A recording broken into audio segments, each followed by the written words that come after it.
Hello everyone, I'm Franklin. Today we are going to talk about how to upload a package to the main repository called PyPy, where everyone using Python can use your specific package to perform a specific task. Alright, so to do that, you should be able to create the package with the necessary files within it before you try uploading it to PyPy. Now, which package are we going to create? Our package is the empirical cumulative distributive frequency. Alright. So what is the package about? Now, a cumulative distributive frequency is also called an OGIF. Now, what it does is it sums up the frequencies within a specific column in a data set. So if this is the frequency, it sums it up from the beginning to the end. So 22 plus 45 is 67, 57 plus 97, you can see to the end. Now, when you are done, it graphs it for you like this, where you get an OGIF where you can be able to say that this specific point is where 40% of the people within that specific column are having a number, let's say 5 and less. All right, and over here you can say 60% of the people within the set are having a number 7 and less, and 80% are having a number roughly 10 and less. Okay, so that's what an OGIF helps you to do. Now our package just has a little touch, and what's a little touch? It also has the first percentile, which is the first quartile, the second quartile or the median, the third quartile, and also the final quartile, all right, on it, plotted on it as a red dot so that you can be able to identify the point easily. Okay, so let's go to our package on GitHub. This is the package, all right. I'm going to take my time to go through for you to know how to go about it from the beginning. Okay, so to be able to do this, I'm using this specific Visual Studio platform to help you go through. Okay, so to be able to create the package, all right, you first need to create a folder. Okay, now our folder is the empirical cumulative frequency distribution folder. Then within the folder you create another folder. All right, now I've already created the package, that's why you see set of folders within them. Let me delete this too so that you can easily follow through. Okay, so now these two will be created for you at a point in time, but for now the original thing is you create a folder, you name it, then within that folder you create another folder within it and you also name it. Okay, the first one was empirical cumulative distributive frequency and the second one was empirical CDF. Now within that empirical CDF second folder you create a set of files, the init.py, changelog.txt, empirical cdf.py, history, licenses, and readme.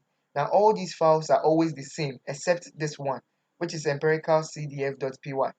This is where you create or you put your functions to perform the specific set of tasks for you. Okay, so I mentioned the function of the package. Now this is the code that helps you to perform that specific task. It imports numpy and matplotlib as the dependencies. Then it goes on to find the length of the column. It sorts the column in ascending order. Then it takes the name of the x column you want to give to the graph. Okay, then it plots your data set for you with the cumulative frequency. Then it takes the percentiles of the column. So as you can see, we have the first percentile, 25th, the 50th, the 75th, and the 97.5th percentile.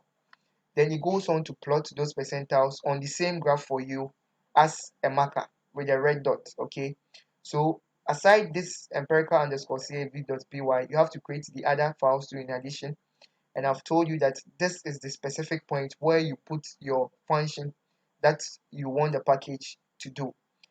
So you can name it any way you like, and that is the only file that has a different name among this set of files.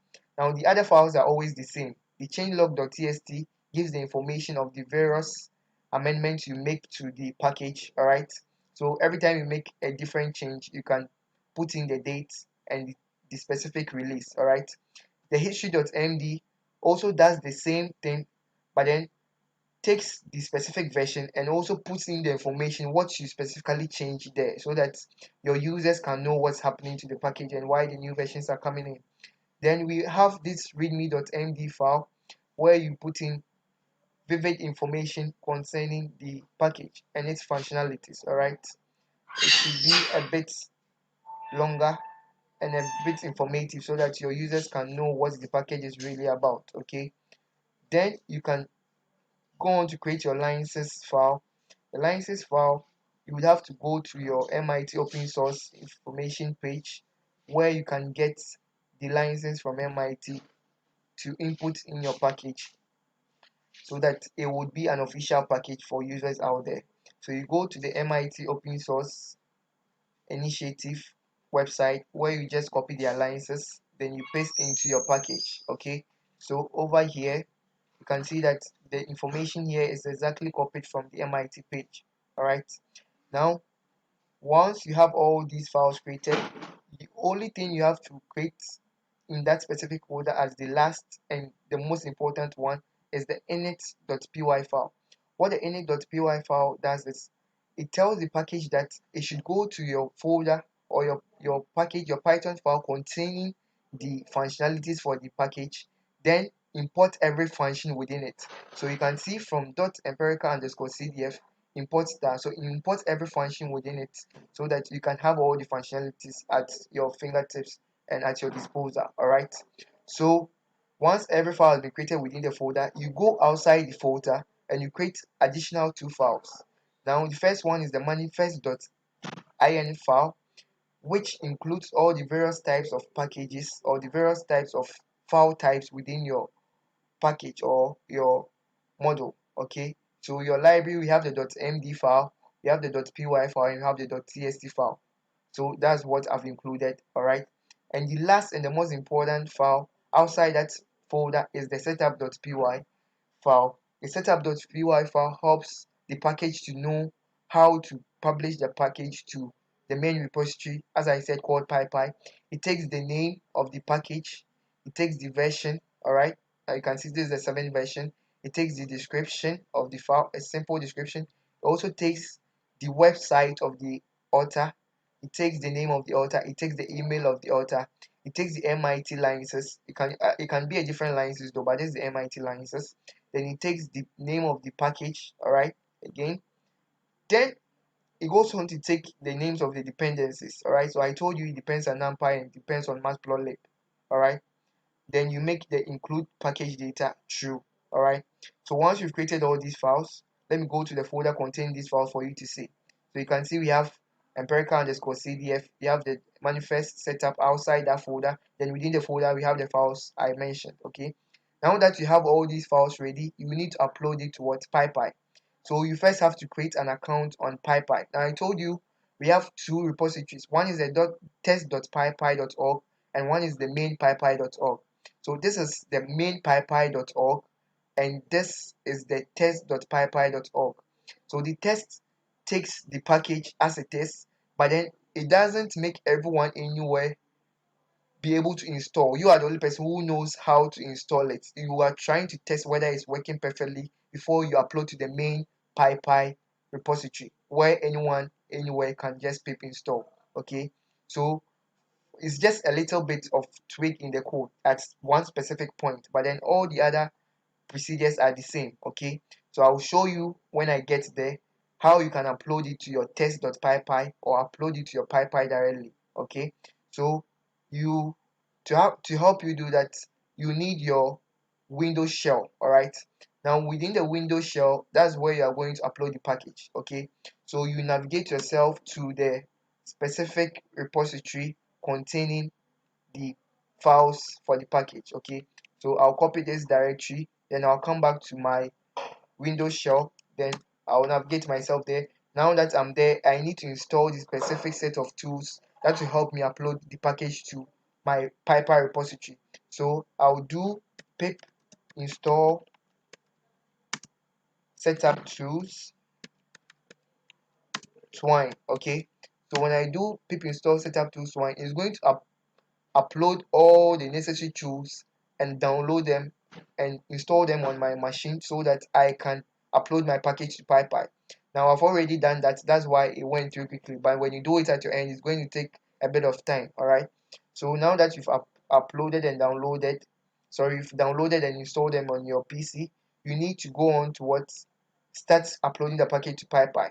Now you need to create a distributed version of your package, all right, so that you can upload it to PyPy. So to do that, you need to type in a little bit of code. When you do that, it's going to create a distributed version of your code, and within the folder you realize that a new version of your package has been created in the form of a folder within it. Okay, so let's do that. To do that, you type python, all right, setup.py s dist, okay, all right, with a star or asterisk, okay, sorry, without no asterisk. So you type that, then it's going to ask for, sorry, oh, I didn't type the setup well. uh, so it's going to, when you do that, it's going to create a distributive version of your package for you. Okay, now that you've done that, okay, now that you've done that, it's going to tell you that you need to, you need, it's going to tell you the distributive package of your main model has been created. So you go back to the folder, then you realize that these two folders have been added, all right, this folder and the empirical CDF folder. They are the distributive version of the package. Okay, then you go on, now you can go on to upload to PyPy, all right. So to do that, you need to type in another set of code. Okay, so the code is, you use the twine package that you installed up there, all right, then you upload, all right, then you do dash dash repository, all right, dash url, okay, https colon forward slash, okay, then you do this, where the difference comes in. If you want to upload to the test.pypy, you type test.pypy, okay, you type test.pypy, all right, then with the test.pypy dot what org, okay, dot org, let me extend this so that you can see everything, dot org, dot org slash legacy, all right, slash spacebar dist, all right, forward slash, then the asterisk again, okay. So you do this, it's going to ask for your username. Your username is the information of the information you use when you created your package, or sorry, your account on PyPy or test.pypy. In this case is a test.pypy, okay. And on test.pypy, my username is hotpypy, all right. As you can see here, this is, sorry, as you can see here, this is the main pypy. When you come to test.pypy, my username, as you can see here, is let me go back so that you can see, hot PyPy, all right. So you type the hot PyPy there, then it's going to ask for your password. I've typed the password, it's invisible, all right, it's within, but then it takes it. So when I type enter, it's going to create and upload the package for me to my test.pypy, all right. So as you can see, everything has been done successfully. So when I come here, the last package I had was 0.0.5.